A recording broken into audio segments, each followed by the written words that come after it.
কিংবা দিনের বেলাতে স্বপ্ন দোষ হয়েছে। যদি কোনো মহিলা, যদি কোনো নারীর দিনের বেলাতে স্বপ্ন দোষ হয়ে যায় কিংবা রাতের বেলাতে ঘুমের হালাতে যদি স্বপ্ন দোষ হয়ে যায়, আল্লাহ রাসূল বলেছেন যদি তুমি স্বপ্ন থেকে জাগার পর তোমার স্বপ্নটা মনে আছে কিনা তুমি বলতে পারো না, রাতের বেলাতে আমি কি স্বপ্ন দেখেছি আমার মনে নাই, মনে থাক কিংবা না থাক, এবার যখন তোমার স্বপ্ন ভেঙে গেল, ঘুম ভেঙে গেল, আল্লাহ রাসূল বললেন তুমি কাপড়ের দিকে যখন দেখছো তোমার কাপড়টা ভিজে আছে, তোমার কাপড়টা ভিজা আছে, আল্লাহ রাসূল বলেছেন বান্দে রে, যদি তুমি স্বপ্ন দেখার পর এবার যখন তোমার স্বপ্ন ভেঙে গেল, ঘুম ভেঙে গেল, এবার ঘুম ভাঙার পর ইদা রাতিল মা, যদি তুমি পানি দেখো তোমার কাপড় ভিজা থাকে, তাহলে তোমার পরে গোসল ফরজ আছে, তোমাকে গোসল করতে হবে। রাসূল বলে দিলেন গোসল করতে হবে। এমতো পুরুষেরাও যদি স্বপ্ন দেখে আর যদি তার কাপড় ভিজে থাকে তাহলে কিন্তু তার উপরে গোসল ফরজ, গোসল করতে হবে। আর একটা মশলা শুনেলেন, ফতোয়া দিতে আসেনি, মশলার কথা বলছি। রমজান মাসে মুসলমান আপনি সাহারি খেয়ে ফজরের নামাজ পড়ে আপনি ঘুমিয়ে গেলেন, সাহারি খেয়ে নিলেন, টাইম শেষ হয়ে গেল, ফজরের নামাজ পড়ে আপনি ঘুমিয়ে গেলেন, যেমন ঘুমিয়ে গেলেন ওরে আল্লাহ, এবার ওই রোজার হালাতে, রোজা অবস্থাতে আপনার স্বপ্ন দোষ হয়ে গেল কিংবা দিনের বেলাতে স্বপ্ন দোষ হয়ে গেল, আসরের পর ঘুমালেন স্বপ্ন দোষ হয়ে গেল, ফজরের পর ঘুমালেন স্বপ্ন দোষ হয়ে গেল, 10টা বেলার সময়তে ঘুমালেন স্বপ্ন দোষ হয়ে গেল, যে কোনো টাইমে যে কোনো সময়তে আপনি যখন বিছানায় ঘুমালেন, এবার ঘুমের পর দেখছেন আমার লুঙ্গিটা ভিজে গেছে, আমার স্বপ্ন দোষ হয়ে গেছে, এবারে কি করতে হবে? কত জায়গা থেকে ফোন আসে, মাওলানা রোজার হালাতে আমার স্বপ্ন দেখে গেছে, মাওলানা কি করব? রোজার অবস্থাতে আমার এরকম ভাবে কাজ হয়ে গেছে, মাওলানা কি করবো? এরকম হয় কি হয় না? স্বপ্ন দোষ হয় কি হয় না? এবার কি করবেন? রোজা ভাঙতে হবে না মুসলমান, রোজা আপনাকে রাখতে হবে, রোজা ভাঙতে হবে না। স্বপ্ন দোষ হওয়ার কারণে রোজা ভাঙে না, স্বপ্ন দোষ হওয়ার কারণে আপনাকে জরিমানা লাগবে না, স্বপ্ন দোষ হওয়ার কারণে আপনি গুনাহগার হবেন না। এটা হলো স্বপ্ন দোষ। যদি ঘুমার হালাতে আপনার যদি হয়ে যায়, আপনার রোজা হয়ে যাবে, রোজা হয়ে যাবে, রোজাতে আপনার কোনো কমি হবে না। কিন্তু হ্যাঁ, এই জায়গাতে আর একটা মশলা শুনলেন, যদি কোনো মানুষ রোজার হালাতে, রোজা অবস্থাতে যদি বেবির সাথে মিলন করে নেয়, ওটাই কথা, স্বপ্ন দোষ হয়ে গেল, এমনি এমনি রোজা ভাঙবে না। কিন্তু কোনো আল্লাহর বান্দা রোজার হালাতে যদি বিবির সাথে মিলন করে নেয়, রোজার হালাতে খাওয়া হারাম, রোজার হালাতে পানি পান করা হারাম, রোজার হালাতে চা খাওয়া হারাম, রোজার হালাতে শরীয়ত বিরোধী কথা বলা হারাম, রোজার হালাতে সাহারি খাওয়া থেকে নিয়ে ফজরের আজান থেকে নিয়ে এদিকে ইফতারি করা পর্যন্ত, মাগরিবের আজান দেওয়া পর্যন্ত যেগুলা হারাম জিনিস তো হারাম আছে, এবার যেগুলা হালাল জিনিস আছে, যেগুলা আল্লাহ রাব্বুল আলামিন আমাদের জন্য অন্য দিনে অন্য টাইমে হালাল করেছেন, ওই সমস্ত জিনিস কিন্তু রোজার অবস্থাতে হারাম হয়ে যায়। এখন বলেন তো, চা খাওয়া হালাল আছে না হারাম? একটু কথা বলেন। কিন্তু রোজার হালাতে, রোজার অবস্থাতে হারাম। এই মুসলমান বলেন, এখন পানি পান করা হালাল আছে না হারাম? জোরে বলেন। কিন্তু রোজার হালাতে পানি পান করা হারাম। এখন বলেন তো, আমি যদি ভাত খাই, রুটি খাই, এগুলা খাওয়া হালাল আছে না হারাম? রোজার হালাতে কিন্তু হারাম। এখন যদি আপনি যদি বাড়ি চলে যান, আর বাড়ি যাওয়ার পর যদি বিবির সাথে আপনি মিলন করেন, দিনের বেলাতে যদি মিলন করেন, আপনার জন্য হালাল আছে না হারাম? হালাল আছে। কিন্তু এই কাজটা যদি দিনের বেলাতে, রোজার হালাতে করেন, আল্লাহ রাব্বুল আলামিন তাকে হারাম করে দিয়েছেন। রোজার হালাতে মানুষ যেতে পাবে না, রোজার হালাতে মানুষ যেতে পাবে না। এবার যদি আপনারা প্রশ্ন করেন, মাওলানা যদি রোজার হালাতে রোজা অবস্থাতে যদি কোনো মানুষ বিবির সাথে মিলন করে নেয় তাহলে তাকে কি জরিমানা লাগবে, তার কত বড় গুনাহ হবে, তার কত বড় পাপ হবে। আর যদি এই ধরনের কোনো গুনাহ হয়ে যায় তাহলে এই গুনাহটা কিভাবে কেমন করে মাফ হবে? এটা শরীয়তের কথা শুনেন মুসলমান ভালো করে। আল্লাহর নবী একদিন বসে আছেন, আপনারা যেমন আজকে বসে বসে জালসা শুনছেন, আল্লাহর নবীর দরবারে সাহাবায়ে কেরাম বসে আছেন, আল্লাহর নবী বসে আছেন, দিনের কথা চলছে, শরীয়তের কথা চলছে। হঠাৎ করে একজন সাহাবী দৌড়াতে দৌড়াতে দৌড়াতে মজলিসে এসে হাজির। এবার রাসূলকে বলছেন, ইয়া রাসূলুল্লাহি জানাইতো, ইয়া রাসূলুল্লাহি ওয়াকাতু আলা ইমরাতি ওয়া আনা সায়েম। আল্লাহ রাসূল গো, আমার দ্বারাতে খুব বড় গুনাহ হয়েছে, পাপ হয়েছে গো নবীজি, আমি খুব একটা বড় গুনাহ করে ফেলেছি, আমার দ্বারাতে খুব একটা বড় ভুল হয়েছে, যে ভুলটা আমাকে করতে হতো না, যে ভুলটা করার জন্য আল্লাহ রাসূল নিষেধ করেছেন, কিন্তু নবী গো আমি নিজকে থামতে না পেরে আমি একটা খুব বড় ভুল করে দিয়েছি। কি ভুল গো নবীজি? ওয়াকাতু আলা ইমরাতি, আমি নিজের বিবির উপরে সওয়ার হয়ে গেছি, মানে বিবির উপরে আমি বসে গেছি। ওয়ানা সাইমুন, আর আমি রোজার হালাতে নবী গো আমার দ্বারাতে এটা ভুল হয়েছে, নিজের বিবির সাথে আমি মিলন করে নিয়েছি, নিজের বিবির সাথে আমি হামমিস্তারি করেছি, আমি নিজের বিবির সাথে সহবাস করেছি, এটা আমার দ্বারাতে ভুল হয়েছে নবী গো, ভুল হয়ে গেছে। রাসূল বলেন, ও রোজার হালাতে তোমার স্ত্রীর সাথে তুমি মিলন করেছো না? তো জি। যখন কথাটা শুনলেন আল্লাহর নবী তিনখানা তাকে অপশন দিয়ে দিলেন। ও আমার সাহাবী শুনে নাও, এই হাদিসটা শুধু ওই সাহাবীর জন্য নয়, কিয়ামত পর্যন্ত যত আল্লাহর বান্দা বান্দে জমিন আসবে সকলের জন্য এটা মাসলা ফতোয়া। এই মুসলমান, যদি আপনাদের দ্বারা তো এরকম জীবনে কোনো ভুল হয়ে থাকে আপনাকে এভাবে জরিমানা আদায় করতে হবে। যদি এই মতো জরিমানা আপনি আদায় না করেন তাহলে হতে পারে কিয়ামতের দিন আল্লাহর দরবারে আপনাকে ধরা পড়ে যাবেন। কিয়ামতের দিন আল্লাহর দরবারে হিসাবের কাঠ ঘরাতে দাঁড় করে আল্লাহ হিসাব নেবেন। কি জরিমানা? আল্লাহ রাসূল তাকে বললেন, সাহাবী রে, তুমি যে ভুল করেছো রে বাবা, তোমার দ্বারাতে যে গুনাহটা হয়েছে এই গুনাহটা অতক্ষণ পর্যন্ত আল্লাহ রাব্বুল আমিন ক্ষমা করবেন না, তোমার এই গুনাহটা অতক্ষণ মাফ হবে না যতক্ষণ পর্যন্ত তুমি জরিমানা আদায় না করবে, যতক্ষণ পর্যন্ত তুমি কাফারা না দিবে, যতক্ষণ পর্যন্ত তুমি জরিমানা না দিবে, যতক্ষণ পর্যন্ত তুমি কাফারা না দিবে অতক্ষণ পর্যন্ত তোমার এই গুনাহটাকে আল্লাহ রাব্বুল আমিন মাফ করবেন না।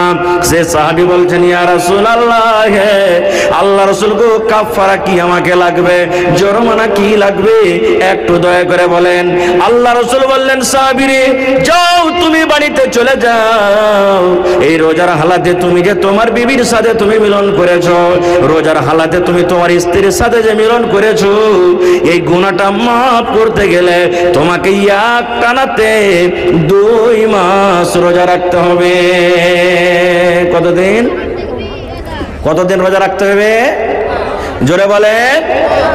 সেই সাহাবী যখন শুনলেন, আল্লাহ রাসূল বললেন, সাহাবী রে, তুমি রোজার হালাতে ভুল করেছো, রোজা হালাতে তোমার বিবির সাথে তুমি মিলন করেছো, এই ভুলটা যদি মাফ করতে চাও তুমি বাড়িতে চলে যাও, এক টানাতে এক লাগাতারে তোমাকে 60টা রোজা রাখতে হবে, তোমাকে 2 মাসের রোজা রাখতে হবে।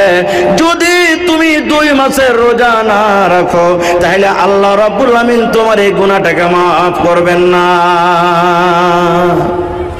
যখন কথাটা বলা, সেই সাহাবী তখন বলছেন, হুজুর, 1 মাস রোজা করতে যায় ব্যাপারটা এরকম ভুল করে বসে আছি, আর 2 মাসের রোজা কেমন করে করবো, এটা সম্ভব নয়, না পারবো না। এটা 1 মাস রোজা করতে গিয়ে মনটাকে থামতে পারলাম না, এরকম ভুল কাজ করে বসে আছি, আর 2 মাস রোজা কেমন করে করবো, না এটা আমার দ্বারাতে সম্ভব না, এটা পারবো না। আল্লাহ রাসূল বলছেন, পারবে না? না তো না। এবার নবী বললেন, ওরে আমার সাহাবী শুনে নাও, 2 মাস তুমি যদি রোজা করতে না পারো তুমি বাড়িতে চলে যাও, একটা গোলাম তুমি আজাদ করে দাও, একটা চাকরকে আজাদ করে দাও, একটা গোলাম কিনে তুমি আজাদ করে দাও। যত টাকা লাগবে, লাখ টাকা লাগুক, 50,000 লাগুক, 10,000 লাগুক, 5,000 লাগুক, 40,000 লাগুক, যত টাকা লাগবে একটা চাকর একটা গোলাম কিনে তুমি আজাদ করে দাও।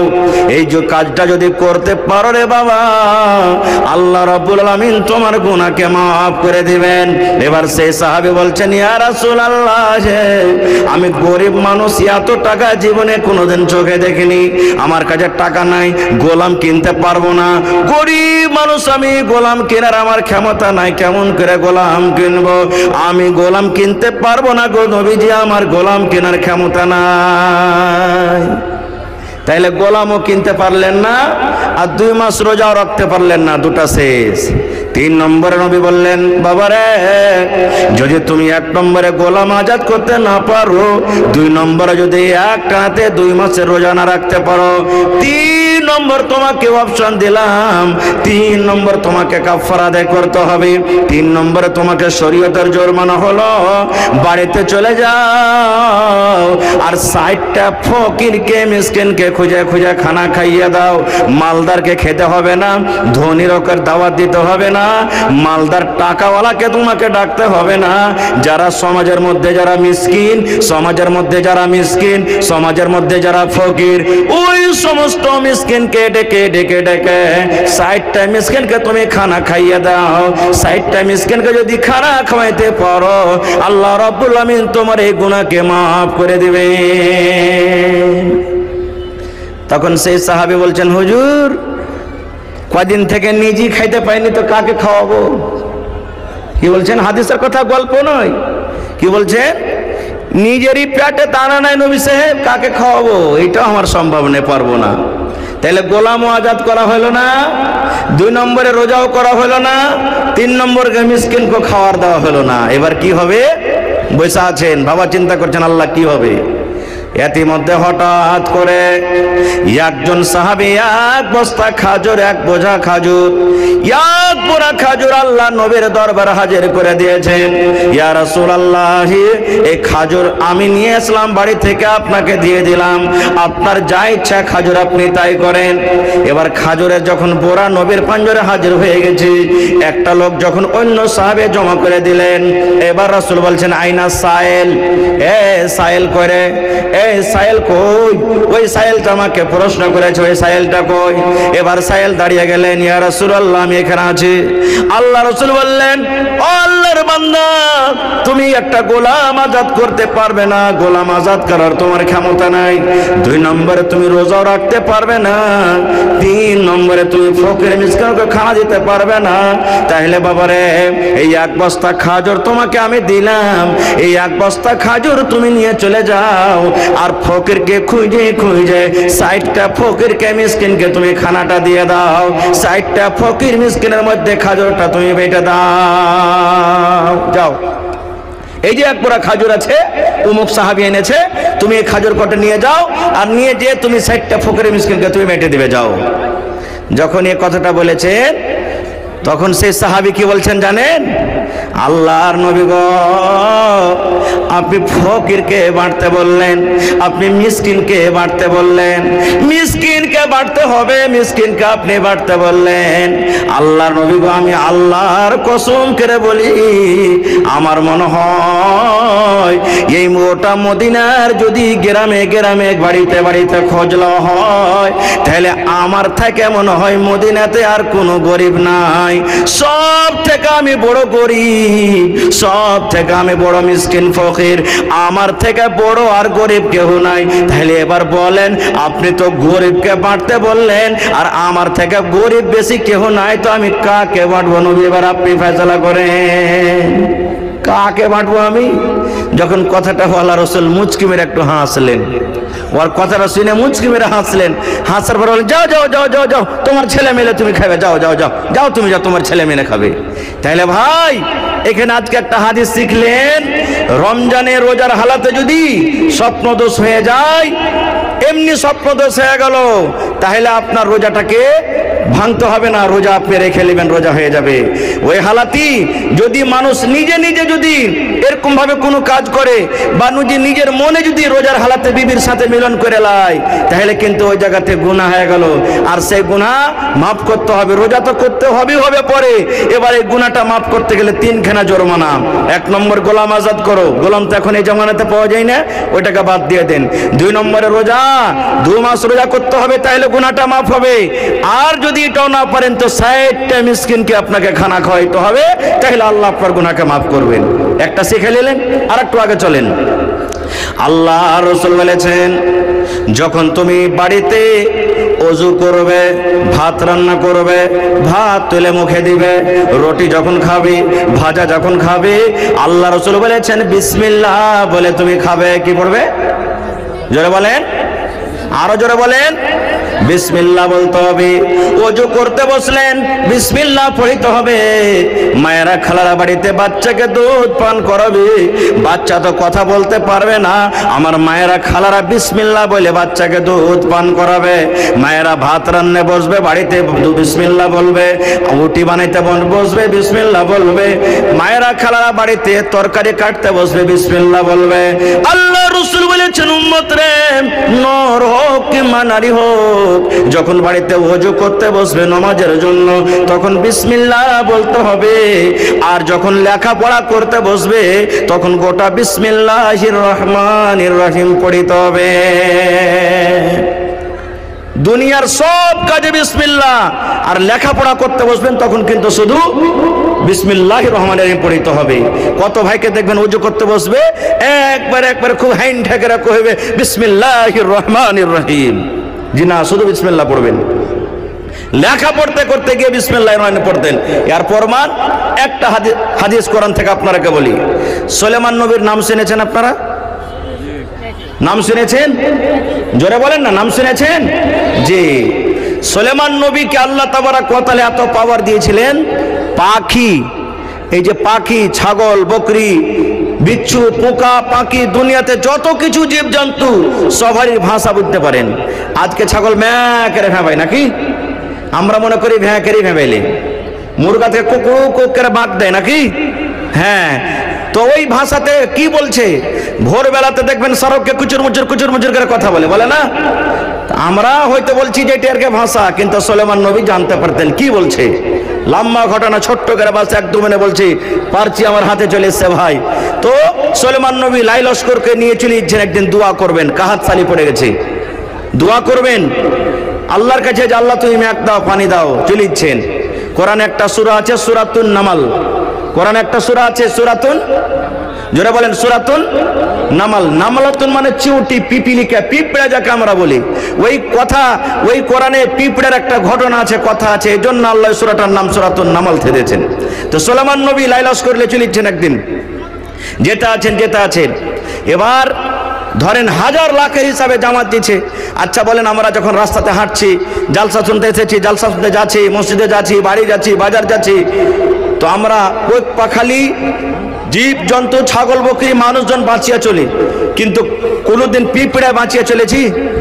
এই গাড়িখানটা ভালো করে সিটে মারবে, না পিঁপড়াটা ডলিবে, এরকম বলেছি? হ্যাঁ না বলেন, বলেছি? কোনোদিন বলিনি আমরা।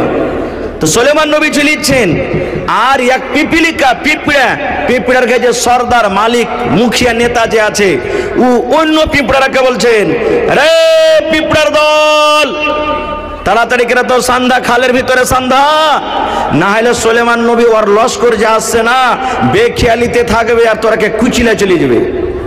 পিঁপড়ার কথাটা সত্য না মিথ্যা? জোরে বলেন, পিঁপড়ার কথাটা সত্য না মিথ্যা? কোরআনের কথা বলছে, কোনো মিথ্যা নয়। পিঁপড়াটা কি বলছে নিজের কমকে, পিঁপড়ার জামাত, পিঁপড়ার দল, তাড়াতাড়ি করে নিজের খালে তোরা ঢুক, না তো সুলাইমান নবী ওর কম আসছে, একবারে বেখেয়ালি থাকবে, কুচিলে চলে যাবে, তোমরাকে কিচ্ছু খুঁজে পাওয়া যাবে না। সুলাইমান নবী মুচকি মেরে এসে বলছেন, এই দাঁড়াও, আর আগে বেড়বে না, খবরদার কেউ আগে বেড়বে না, ওখানে দাঁড়িয়ে গেলেন। কারণ ওই পিপিলিকার কথা বুঝে নিলেন সুলাইমান নবী বুঝে নিলেন যে আমাকে দেখে কত ভয় পেয়েছে তারা, আমার কমকে দেখে, আমার সৈনিককে দেখে, যে নিজের কমকে বলছে তোরা খালে ঢুক না তো ডুবে যাবি। শেষ কথা, আমি ওদিকে যাবো না খো। এবারে সুলেমান নবী হাজিরি নিতে শুরু করলেন। আজকে মাদ্রাসাতে স্কুলে যখন ছেলেমেয়েরা পড়ালেখা করে, মাস্টার মাওলানারা মৌলভী সাহেবেরা হাজিরি লেখিলেন না বাচ্চাকে। আপনি দিল্লি পাঞ্জাব খাটতে গেলেন, যে স্যাট থাকে, সভারের মালিক থাকে, দফাদার না কি বলে ওকে, হ্যাঁ দফাদার, হাজিরি লেখিলেন যে আমার 15টা সাথে লোক এসেছে, কয়টা আছে কয়টা নাই। তো সুলেমান নবী হাজিরি নিতে লাগলেন। হাজিরি নিতে নিতে নিতে একটা পাখি কিন্তু গায়েব আছে, পাখিটার কিন্তু কোনো খবর নাই, পাখিকে দেখতে পাওয়া যায় না। আচ্ছা, সূরাতুন নামাল যদি কেউ পড়ে থাকেন, আপনারা সামনে থেকে বলছি, বলেন তো সেই পাখিটাতে আল্লাহ কোরআনে কি নাম দিয়েছে? জোরে বলেন। হায় আল্লাহ, এখানে যদি আমি বলি যে অমুক ভোজপুরি ফিল্মে কয়টা আছে যে গান, একবারে মাথাতে হাত দিয়ে পট করে বলে যে কলকটের মতন করে দেখবেন। সূরাতুন নামলে আল্লাহ বলছেন ওই পাখিটার নাম হলো হুদহুদ পাখি। পাখিটার নাম কি? জোরে বলেন, শিখেলেন পাখিটার নাম কি? হ্যাঁ, যারা বুড়া বুজুর্গ আপনারা শিখেলেন। এটাকে সওয়াল হলো, কোনো বেটা ছেলেকে দেখতে যাবে না, পড়ালেখা করেছি, কোরআন পড়েছে না তো? হ্যাঁ, কোরআনের ভিতরে কোন একটা পাখির নাম আছে বলো তো সূরাতুন নামলে? হ্যাঁ, হুদহুদ পাখির নাম। হুদহুদ পাখিকে কিন্তু দেখতে পাওয়া যায় না। যখন পাখি নজর আসে না, এবার সুলেমান নবী বলছেন, কই হুদহুদ পাখি, পাখি তুই কোথায় গেলি রে? পাখি তুই কোথায় গেলি, আমাকে তুই বলে গেলি না। হুদহুদ পাখি কই, কোথায় চলে গেল? এবার সুলেমান নবী কসম খেয়ে বলছেন, এরা হুদহুদ পাখি তুই শুনেলে, যদি তুই ভালো খবর আমার কাছে আনতে পারলে তোকে রেহাই করব। যদি ভালো মতন সত্য খবর যদি আমার কাছে আনতে পারিস তোকে ছেড়ে দেব। আর যদি তুই ভালো খবর আমার কাছে আনতে না পারিস তাহলে তুই আমাকে ফাঁকি দিলি, আর ফাঁকি দেওয়ার সাজা তোকে আমি খুব কঠোর সাজা দেব, আর না তো তোকে দুনিয়া থেকে আমি বিদায় করে দেব, তোকে কাতাল করে দেব। বলছে পাখি তুই কোন জায়গাতে আছিস শুন, ভালো মতন যদি খবর আনতে পারিস তো ঠিক আছে, আর যদি ভালো খবর আনতে না পারিস, বাহানা দিস, আমাকে ফাঁকি দিস, তাহলে তোকে আমি কঠোর সাজা দেব, আর না হলে তোকে জবাই করে দেব। একবারে সুলেমান নবী বলে দিলেন। এই করতে করতে হুদহুদ পাখি এসে হাজির হয়ে গেল, মজলিসে হাজির হয়ে গেল। যখন হাজির হয়ে যাওয়া, এবার সুলেমান নবী বলছেন, হুদহুদ তুই কোথায় গেছিলি বল, আমাকে না জানিয়ে তুই কোথায় গেছিলি বল, বল হুদহুদ তুই কোথায় গেছিলি, বল রে হুদহুদ কোথায় গেছিলি, কোন কারণে কোন জায়গাতে গেছিলি। এবার হুদহুদ পাখি নিজের ভাষাতে সুলেমান নবীকে বলতে লাগলেন। এবার বলেন, সে পাখির ভাষা সুলেমান নবী বুঝতে পারবেন না পারবেন না? জোরে বলেন, পারবেন না পারবেন না? কেন পারবেন? আল্লাহ পাখির ভাষা শোনার বোঝার জন্য সুলেমান নবীকে আল্লাহ মুজিজা দিয়েছিলেন। এইবারে পাখি বলতে লাগলো, সুলেমান নবী আমি আপনার রাজ্য, আপনার দেশ থেকে অনেক দূরে একটা দেশ আছে মুলকে সাবা, সাবা দেশে আমি চলে গেলাম। ওরে আল্লাহ, ওই সাবা দেশের মালিক, সাবা রাজ্যের মালিক, ওইখানকার যে সর্দার, ওইখানকার যে মুখিয়া কিংবা ওইখানকার যে রাজা, ওখানকার রাজা ওইটা পুরুষ নয়, সেটা হলো একজন মহিলা। তার নাম বিভিন্ন নাম দিয়েছে, তার মধ্যে একটা নাম দিয়েছে ওই রাজ্যের মালিক হলো কে? বিলকিস, তার নাম বিলকিস। বিলকিস মুলকে সাবার মালিক। আজকে যেমন আমাদের বিহারের মালিক হলো কে? শ্রী নীতিশ কুমার নাকি? তো বলছি ওই দেশের রাজা হলেন কে? মহিলা একটা বিলকিস। কিন্তু বাদশা শোনেন, সুলেমান নবী আর একটা শোনেন, মহিলা তো ওই দেশের রাজা, ওই দেশের বাদশা, কিন্তু সাথে সাথে আল্লাহর পূজা করে না, আল্লাহকে মানে না। সেই চাঁদকে আল্লাহ মানে, সূর্যকে আল্লাহ মানে, আসমানকে আল্লাহ মানে, পাথরের পূজা করে, আল্লাহর পূজা করে না, গায়রুল্লাহর পূজা করে। আমি নিজের চোখে দেখে বুঝে এলাম। এবার যখন কথাটা বলে দেওয়া, ওরে আল্লাহ, সুলেমান নবী তখন বলছেন, পাখি রে কি বলছিস রে পাখি, হুদহুদ তুই ভালো করে বল। বলছে, হ্যাঁ জাহাপানা, আমি এটা চোখে দেখে এলাম। সুলেমান নবী আমি নিজের চোখে দেখে এলাম যে ওই মুলকে সাবার মালিক, মুলকে সাবার বাদশাহ হলো বিবি বিলকিস, ওখানকার মহিলা। আর ওই মহিলা আল্লাহকে মানে না, ওই মহিলা আল্লাহর পূজা করে না, গায়রুল্লাহর পূজা করে। যখন বলছেন যে তুই ঠিক বলছিস না, তো হ্যাঁ। বলছে আর প্রমাণ তোকে দিতে হবে। বলছে হ্যাঁ দিয়ে দিব। বলছে কি? একটা চিঠি নিয়ে যা। ইসলামের কতখানি কাজ করছে ভাই মুসলমান। দেখেন সুলেমান নবী বলছেন তোকে চিঠি লিখে দিব, তুই নিয়ে যেতে পারবি? বলছে হ্যাঁ চলে যাবো। ঠিক আছে যা। এবার সুলেমান নবী চিঠি লিখতে লাগলেন। চিঠি লেখো, ইন্নাহু মিন সুলাইমানা ওয়া ইন্নাহু বিসমিল্লাহির রহমানির রহিম। গোটা কোরআন মাজিদ খুলে দেখবেন, গোটা কোরআনের শুরুতে প্রথমে বিসমিল্লাহ বিসমিল্লাহির রহমানির রহিম লেখা আছে, বিসমিল্লাহির রহমানির রহিম লেখা আছে, বিসমিল্লাহির রহমানির রহিম লেখা আছে। কিন্তু সূরাতুন নামলে দেখবেন ওই সূরার ভিতরে দুটা বিসমিল্লাহির রহমানির রহিম আছে। একটা কোরআনের শুরুতে বিসমিল্লাহির রহমানির রহিম আছে, আর একটা ওই যে সুলেমান নবী বেলকিসকে চিঠি লিখেছিলেন, ওই বেলকিসকে চিঠি লেখার শুরুতে বিসমিল্লাহির রহমানির রহিম লেখা আছে। এই জন্য কোরআনে ওই সূরাতুন নামালের ভিতরে একটা বিসমিল্লাহ আপনি পাবেন, মানে সূরাতুন নামালে দুটা বিসমিল্লাহ লেখা আছে। ওদিকে আমি আর যাব না, মেলায় ঘটনাটা লম্বা আছে, আল্লাহ বাচ্চাটাকে ইনশাল্লাহ কোনোদিন বলবো।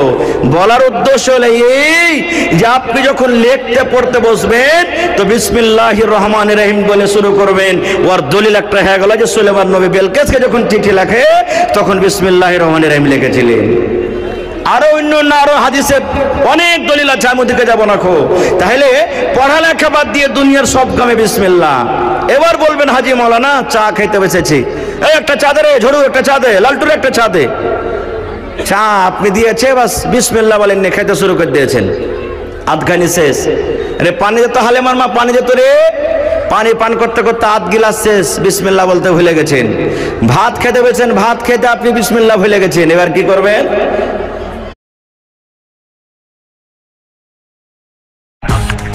टाटा आईपीएल जियो सिनेमा पे सब यहाँ और कहाँ।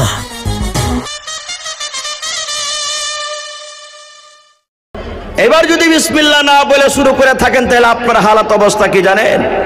আল্লাহর নবী বলেছেন, আমার উম্মতের দল তোমরা শুনে নাও, যখন তুমি খেতে বসলে বিসমিল্লাহ বলে তুমি শুরু করবে। ভাত খাবে, রুটি খাবে, ছাতু খাবে, দুধ খাবে, বিসমিল্লাহ বলে শুরু করো। এবার যদি তুমি বিসমিল্লাহ বলে না খাও, বিসমিল্লাহ বলে যদি তুমি না পান করো, যদি তুমি খাড়াতে বিসমিল্লাহ না বলো, তাহলে তোমার সাথে সাথে শয়তান খানা খাবে।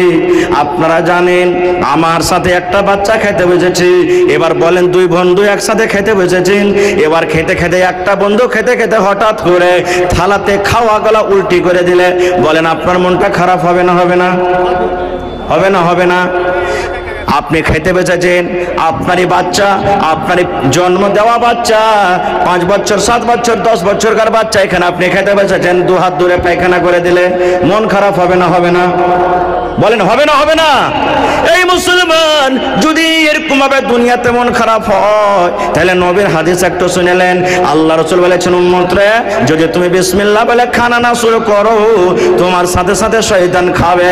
শুধু খাবে না রে, খাবে না, ওই শয়তান যা নিজে খাবে থালা থেকে, তোমার থালিতে আবার উল্টে বমি করবে, তোমার থালিতে উল্টি করবে, আর সাথে সাথে ওগুলা তুমি আবার ওই শয়তানের উল্টি করা গলা নিজের পেটের ভিতরে ভরবে, যেটা তুমি নিজের চোখে দেখতে পাও না। এবার যদি বলেন মাওলানা বিসমিল্লাহ বলতে ভুলে গেলাম, এবার অর্ধেক খাওয়া হয়ে গেল, 3 ভাগের 1 ভাগ খাওয়া হয়ে গেল, 4 ভাগের 1 ভাগ খাওয়া হয়ে গেল, কিংবা গোটা পানি পান করা হয়ে গেল মাত্র 1 ঢোক আছে, গোটা গিলাসের দুধ পান করা হয়ে গেল 1 ঢোক মাত্র আছে, কিংবা 1 লালা মাত্র 1 লোকমা ভাত আছে, এবার আমার বিসমিল্লাহ বলেনি, আমার মনে পড়ে গেল, এবার কি বলবো? আল্লাহ রাসূল বলেছেন, উম্মতরে তুমি যদি বিসমিল্লাহ বলে খেতে বসেছো আলহামদুলিল্লাহ, আর যদি তুমি বিসমিল্লাহ বলে খেতে বসনি, তুমি ভুলে গেছো, যদি খাওয়ার মধ্যখানে কিংবা শেষের দিকে তোমার যদি মনে চলে এলো আমি বিসমিল্লাহ বলতে ভুলে গেছি, রাসূল বলেছেন তুমি বিসমিল্লাহি আউয়ালুহু ওয়া আখিরুহু, তুমি এই দোয়াটা পড়ে নাও, বিসমিল্লাহি আউয়ালুহু ওয়া আখিরুহু, এই দোয়াটা যদি তুমি পড়ো তাহলে তোমার সাথে সাথে যেগুলা শয়তান খেয়েছে তোমার থালির বাইরে সে উল্টি করে তোমার থালি থেকে সে হটে যাবে। নারে তাকবীর! ভাই আমার, তাহলে আর একটা হাদিসের কথা বলে দিই, বাঁ হাতে খাওয়া কার কাজ? বাঁ হাতে খাওয়া কার কাজ? শয়তানের কাজ। কিন্তু কত ভাইকে দেখবেন চকে ইট ভাট্টি মুখে লিয়ে টানবে, ইট ভাট্টি বুঝেন তো? বুঝেন? বিড়ি সিগারেট, হ্যাঁ, মুখটা টানবে একবারে ধ ধ ধ ধ করে বাড়াইবে। এক তো বিড়ি সিগারেট খাওয়া জানতে পারছেন শরীয়ত বিরোধী কাজ হারাম, ওপর থেকে বাঁ হাতে খাইবে আরো হারাম। কত ভাইকে দেখবে স্টাইল করে চা যে খাইবে ডাইন হাতে চা খাইবে না, বাঁ হাতে খাইছে চা। এগুলা শয়তানের কাজ ভাই। বলার আশা ছিল ইনশাল্লাহ বলবো, কিন্তু ভাই আমাকে একটু লাইনটা এখানে প্রশ্ন করতে হবে। আল্লাহ বাচ্চা রাখি, ইনশাল্লাহ বেছে নিয়ে কোনোদিন আলোচনা করব। তবে ভাই আজকে অনেক কথা আপনারা শুনতে পাইলেন। আজকে এই মাদ্রাসাতে আপনার ছেলেরা আপনার মেয়েরা পড়িতে আসছে, তারা দিন শিখছে, দুনিয়া শিখছে।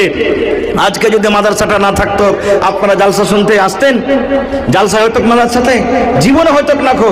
আর জালসা না হলে আপনারা এতটি কথা শুনতে পেতেন না, না আমি এতটি কথা আপনাদের সামনে বলতে পেতাম না, আমার ভাইয়েরা নানারা এসেছেন তারাও আপনার সামনে কোনো কথা বলতো।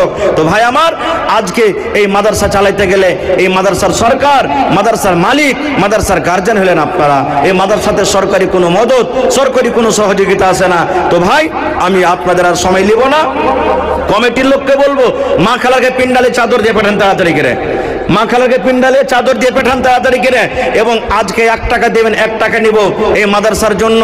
দেখি কোন আল্লাহর বান্দা আছেন, একটা লোক 20,000 টাকা দিতে পারবেন, একটা লোক 15,000 টাকা দিতে পারবেন, কোন এই মাদ্রাসার জন্য একটা লোক আছেন 10,000 দিতে পারবেন, এবং 5টা লোক 10টা লোক আমি দেখব 5,000 5,000 5,000 করে দিতে পারবেন।